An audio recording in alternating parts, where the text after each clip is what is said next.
Well, let's check our weather impacts as we round out close to, I guess, the end of the work week here. We've got a big Thursday night football game in the mountains. Oh, yeah. It's going to be rainy, Upstate, yeah. seemingly, Brittany. Right. Yeah, and honestly, even if it doesn't rain during the game, it has already rained consistently. They've had actually multiple rounds of showers, so just prepare for that.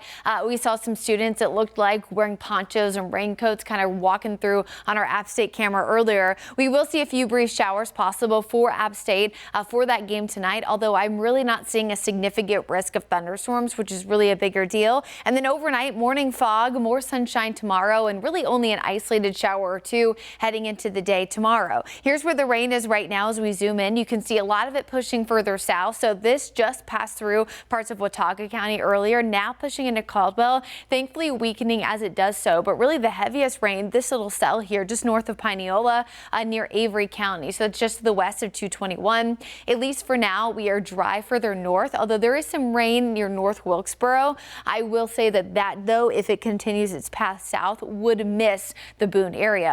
But notice that model's picking up on a few more brief showers possible for the next few hours. So watching that very closely. A few brief showers possible again overnight with some patchy fog. So that's why we're tracking some low clouds tomorrow morning. And then sunshine mixes in for the afternoon. Really only a brief potential for rain tomorrow. And then even drier heading into Saturday after some more morning fog. We are largely dry both Saturday and Sunday, which tomorrow does kick off Festival in the Park, and it will be nice again for the weekend. Lots of sunshine expected both Saturday and Sunday with those high temperatures in the mid to upper 80s. So fantastic weather expected this weekend, although it will be warm. So if you plan on going out and about, please make sure you are wearing sunscreen, staying hydrated, all that good stuff. No, it's not as hot as the peak of the summer, but it certainly won't feel like fall this weekend.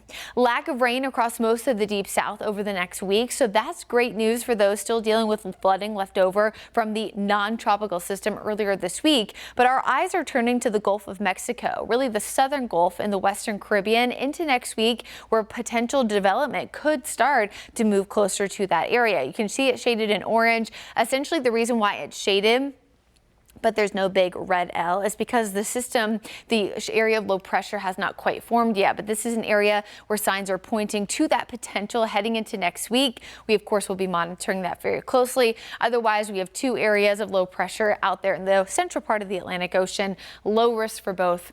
And for that, no risk to us here in the Carolinas. Here's your Guy Roofing 7-day forecast. The only thing tropical still lingering for us is the humidity. It's still there a little bit here on your Friday. Early Saturday, you'll notice it's a little bit drier, but yes, it'll be warm in the afternoon, mid to upper 80s. We'll stay nice and dry through Sunday, but slowly creeping back in those rain chances as we head into the middle part of next week.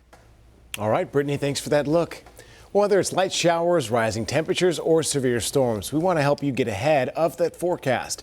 Download the free WCNC Charlotte mobile app. It has an hour-by-hour forecast that's updated by our team of meteorologists.